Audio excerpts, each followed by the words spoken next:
ഇതൊക്കെ ഈ തിരുവനന്തപുരത്തെ വോട്ടർമാരുടെ ഒരു പ്രതികരണം, അവരെങ്ങനെയാണ് വോട്ടെടുപ്പ് ദിവസം എത്തുന്നത്? സജീവമായി തന്നെ ഇപ്പോഴും അവരുടെ ഒരു ഒഴുക്ക് ഉണ്ടോ? രാവിലെ മുതൽ തന്നെ തിരുവനന്തപുരത്തിൻ്റെ എല്ലായിടങ്ങളിലും, തിരുവനന്തപുരത്തിൻ്റെ എന്ന് മാത്രമല്ല തെക്കൻ കേരളത്തിൻ്റെ എല്ലായിടങ്ങളിലും അതിശക്തമായ പോളിംഗ് ആണ് നമുക്ക് കാണാൻ കഴിയുന്നത്.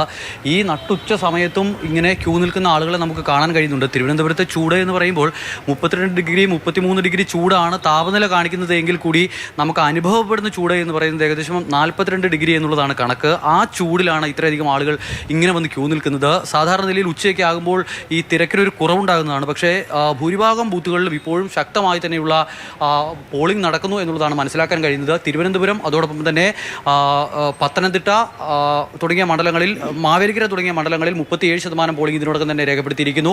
ആറ്റിങ്ങലിലാണ്, തീവാറുന്ന പോരാട്ടം നടക്കുന്ന ആറ്റിങ്ങലിലാണ് ഏറ്റവും കൂടുതൽ പോളിംഗ് ശതമാനം സംസ്ഥാനത്തുള്ളത്. 40 ക്രോസ് ചെയ്തിരിക്കുന്നു അവിടുത്തെ പോളിംഗ് ശതമാനം എന്ന് പറയുന്നത്. അതിനിയും ഉയരുമെന്നുള്ളതാണ് മനസ്സിലാക്കാൻ കഴിയുന്നത്. പ്രത്യേകിച്ചും ഈ തീരദേശത്തും അതോടൊപ്പം തന്നെ മലയോര മേഖലയിലുമെല്ലാം ഒരുപോലെ തന്നെ ഒരു ട്രെൻഡ് നമുക്ക് മനസ്സിലാകുന്നുണ്ട്. ഈ വലിയ തോതിൽ 3 മുന്നണികളും കാടിളക്കിയുള്ള പ്രചരണമായിരുന്നു തിരുവനന്തപുരത്തും അതോടൊപ്പം തന്നെ ആറ്റിങ്ങലിലും നടത്തിയിരുന്നത്. അത് വോട്ടായി മാറുന്നു. വോട്ടർമാരെ പൂർണ്ണമായും ബൂത്തിലേക്ക് എത്തിക്കുന്നതിന് ആയി നടത്തിയ ശ്രമം വിജയം കാണുന്നു എന്നുള്ളതാണ് മനസ്സിലാക്കാൻ കഴിയുന്നത്. പക്ഷേ മുന്നണികൾക്ക് ഈ പോളിംഗ് ശതമാനം തുടക്കത്തിലേക്ക് ഇങ്ങനെ ഉയർന്നപ്പോൾ അവർക്ക് എന്താണ് സംഭവിക്കുന്നത് എന്നറിയാൻ പറ്റാതെ നിൽക്കുന്ന ഒരാശങ്കയുണ്ട് എന്ന് നമുക്ക് തോന്നുന്നു. എന്തായാലും വൈകുന്നേരത്തോടു കൂടി കാര്യങ്ങൾ കൂടുതൽ വ്യക്തമാകും എന്നുള്ളതാണ് പ്രതീക്ഷിക്കുന്നത്.